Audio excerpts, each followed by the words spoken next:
इमामत इस अंदाज से इस्टेब्लिश होती है कि किसी मौके पर वो अंगुश बदंदान नहीं होती, वो सोचा नहीं करती कि यहाँ क्या बोलूं, यहाँ क्या सोचूं, यहाँ क्या होगा, यहाँ कैसे होगा, यहाँ क्यों होगा, यहाँ कब होगा। इसीलिए अली ने जब मिंबरे सलूनी पर कदम रखा तो ये जुमला कहा, सलूनी सलूनी, पूछो पूछो इससे पहले कि मुझे खो दो।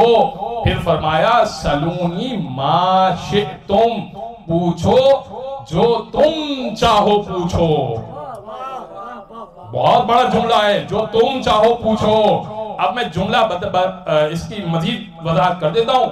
देखिए, एक बंदा साइंस का हो ना तो साइंस का प्रोफेसर कहेगा मेरे मुझसे साइंस के बारे में सवाल करो। एक आर्ट्स का हो तो आर्ट्स के बारे में कहेगा। एक डॉक्टर हो तो कहेगा कि मैं मुझसे तिब के बारे में सवाल करो। एक आलिम होगा तो कहेगा फिक के बारे में सवाल करो। कोई अकायद का होगा तो कहेगा अकायद के बारे में सवाल करो।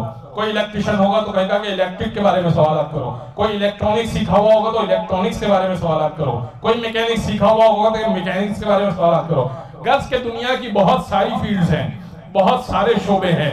अली ये नहीं कहते ये पूछो ना वो ना पूछो, जो तुम पूछ सकते हो पूछो, जो तुम पूछ सकते हो। एक शख्स खड़ा हो गया, कहने लगा साद इब्ने अबी वकास उसका नाम है। कौन? उमर साद कबाब। साद इब्ने अबी वकास, ये भी साहबी रसूल था। साद इब्ने अबी वकास खड़ा हो गया, कहने लगा या अली ये बताइए मेरे सर पे बाल कितने हैं?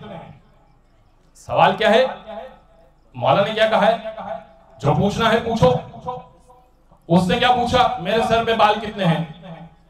अब ये तौहीन है अली की। अली क्या सवाल कर रहे हैं? भाई आसमानों के बारे में पूछो, जमीन की तहों के बारे में पूछो। कोई कहे कि मुझसे बहुत बड़ा सवाल कोई करो, आप उसके सामने बच्चों वाला सवाल रखें कि हुजूर जरा ABCD सुना दीजिए, तो जवाब न देना उसकी शान के मुताबिक है। ये याद रखिए, जवाब देना उसकी शान नहीं है, जवाब न देना उसकी शान है। लेकिन कुर्बान जाऊं अली के, अली ने इस सवाल का भी जवाब दिया। इमाम ने कहा अगर मैं बता भी दूं कि तेरे सर पे बाल कितने हैं, जाके तस्दीक किससे करवाएगा? कोई है अली जैसा?